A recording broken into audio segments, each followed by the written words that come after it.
Howdy, howdy, howdy, howdy. Happy hump day, happy Wednesday. Sorry. Happy Wednesday, everybody. Cam's astrology, man. We're doing Moon and Aries in the eighth house. And this is for people who have their moon in Aries, in the sign of Aries, in the eighth house.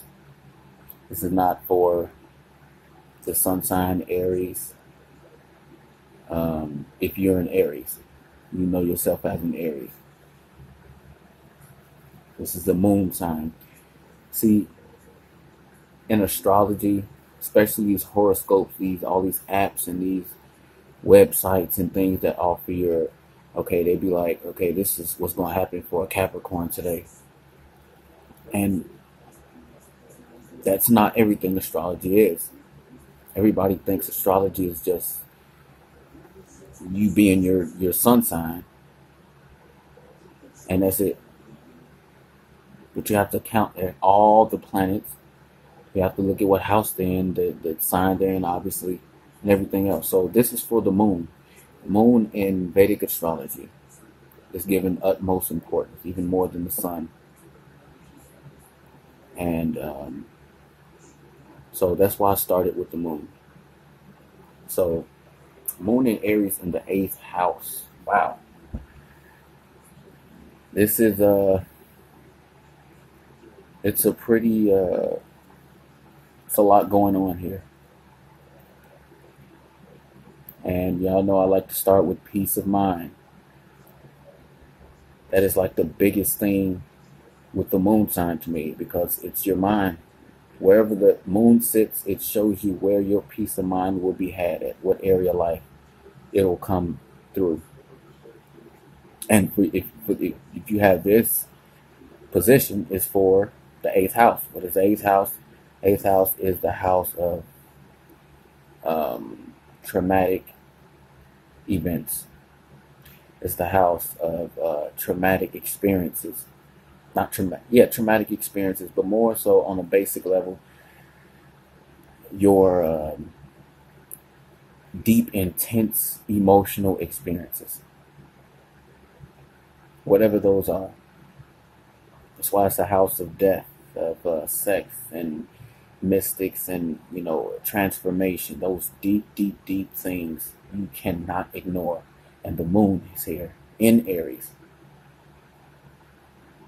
So the peace of mind comes through the extent to which you handle traumatic events in your life.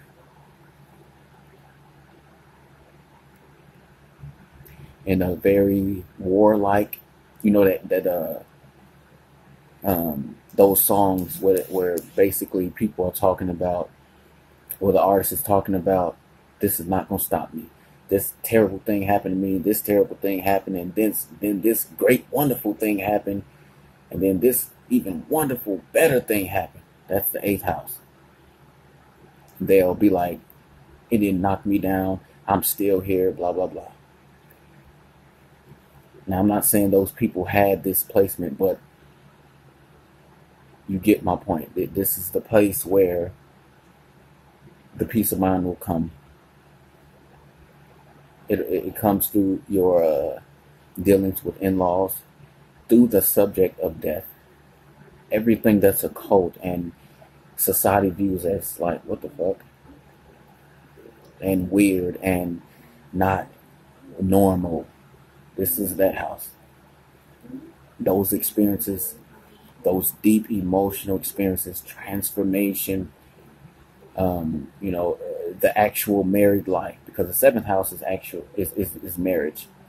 Everything up to marriage, everything after marriage, what actually happens in the marriage is the eighth house. Hence, your in-laws. That's when you really, begin to interact with them. So, all those things I just said is where your peace of mind is going to come. And to the extent to which your mind and your feelings can battle and be courageous and fight and put in effort towards all those things, that is where the peace of mind will come. And depending on where and how the moon is placed, that'll tell you how you'll be able to handle these things. Because the moon is in the sign of Aries. Aries ruling planet is Mars. So you have to check Mars to see how this moon is going to handle these things, and any planets or that are conjunct with this or aspect of it that also favor. But I'm just giving you the meat and potatoes of it, the basics of what's going on with this placement. Okay, so that's peace of mind. Now, how you think? What are you thinking about at any given time? And this is the thing right here I want to add with this placement right here. This is a thing I'm going to be adding with all the moon videos. Is the law of attraction.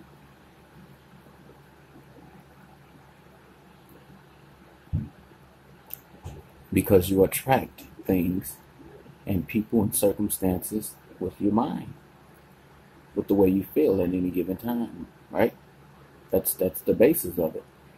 The moon shows you that. Astrology shows you everything that's going on, one way or another. So, and I've tried this, and this is it's so accurate and so it's not even funny. It's so close to home. It's not even funny.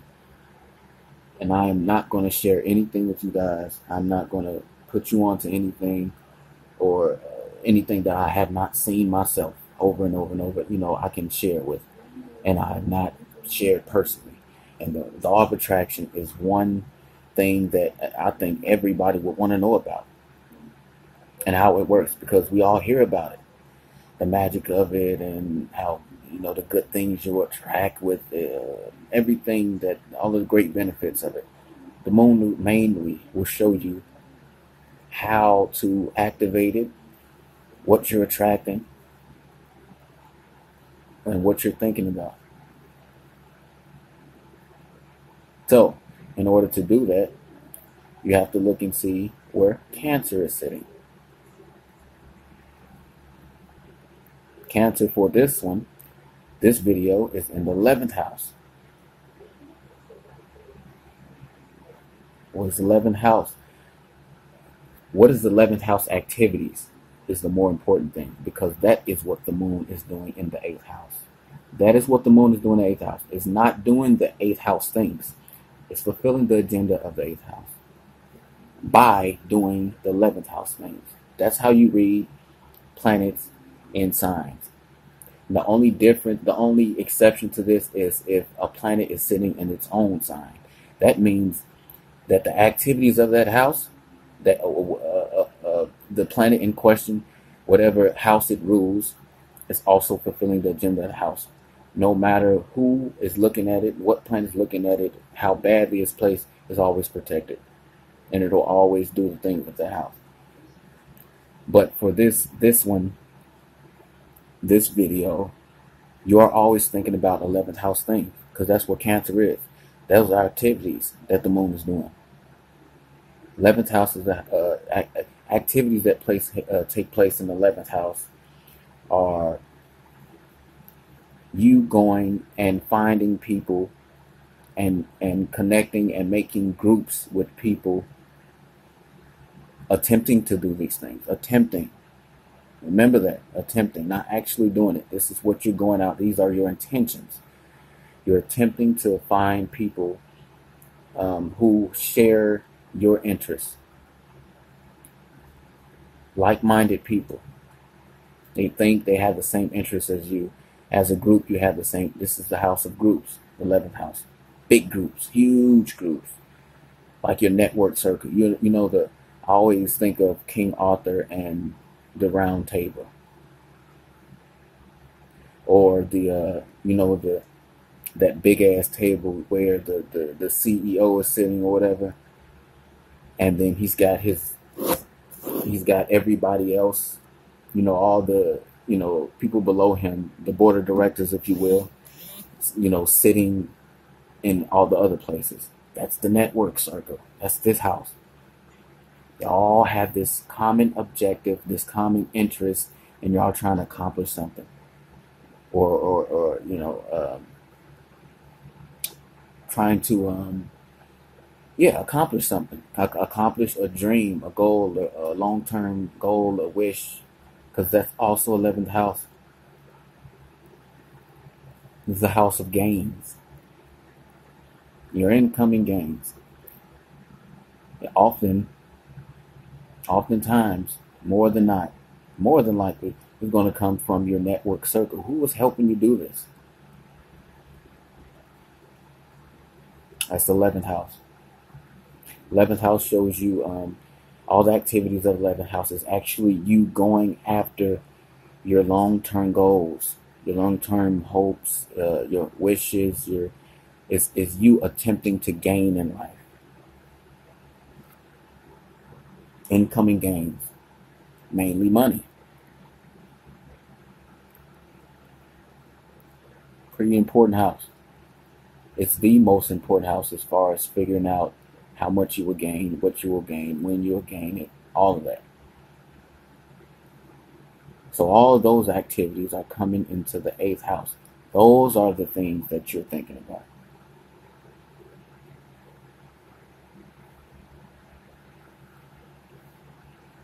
Mostly.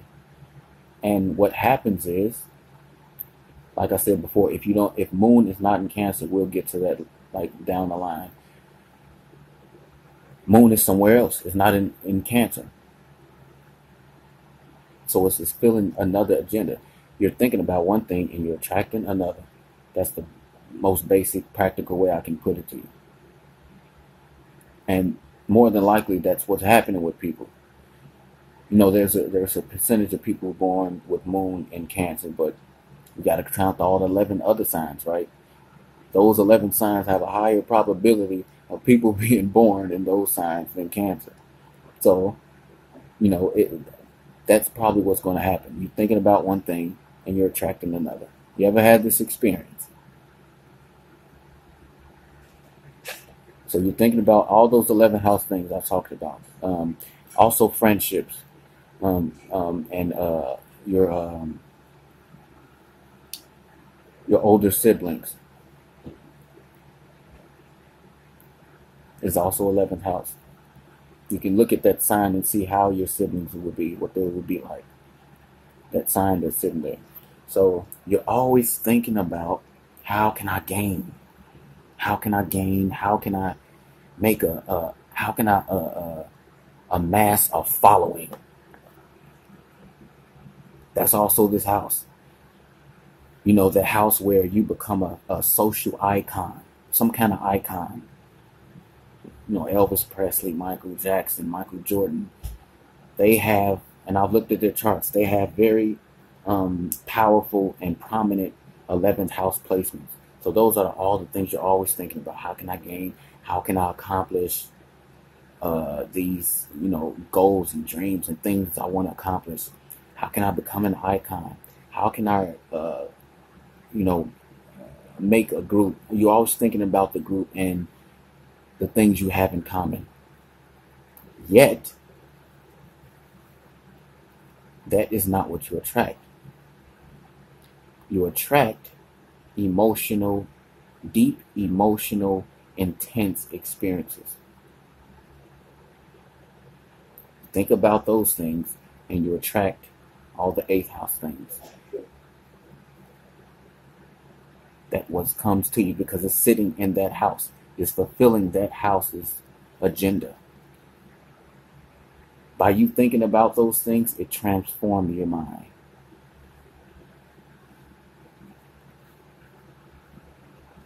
It kills off the old because kill, Scorpio, 8th house, death.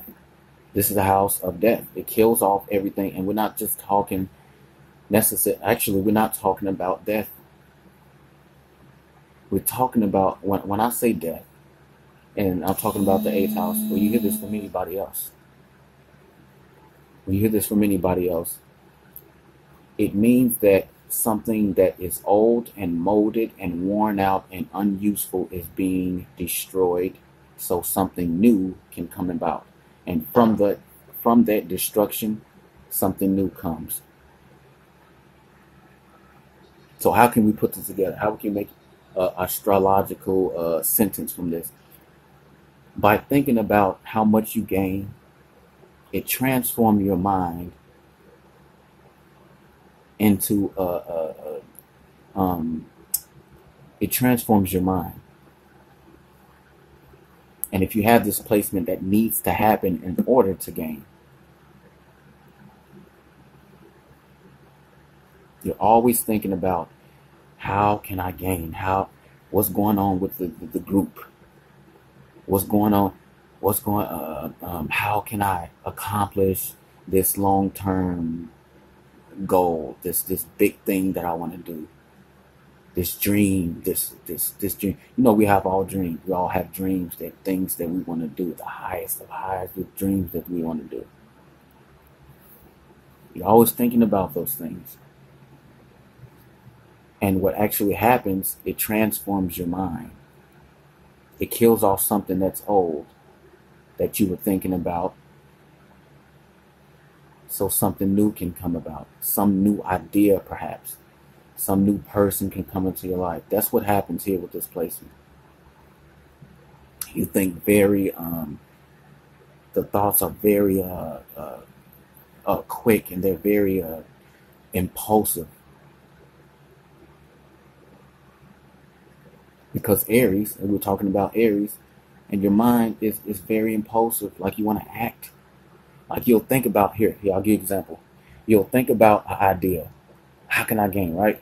That's what you're thinking about. And the mind transforms and comes up with an idea for that to happen. But the big joke with this is, it doesn't actually bring you gains. It just transforms your mind. It transforms it, kills off something. It completely shapes and changes your mind into something completely new and different. So now you're thinking different because you're thinking about how to gain.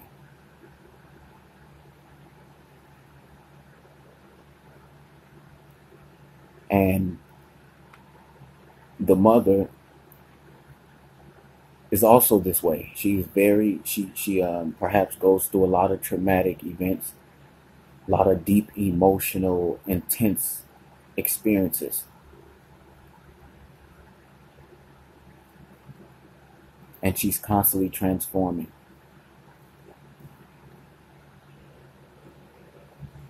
She don't seem like the same person. She's not. From when she had that, before that, intense experience, and then after it, before and after type of thing like that. Yeah, you got the before picture and then the after. That's what your mother's going through, or has gone through.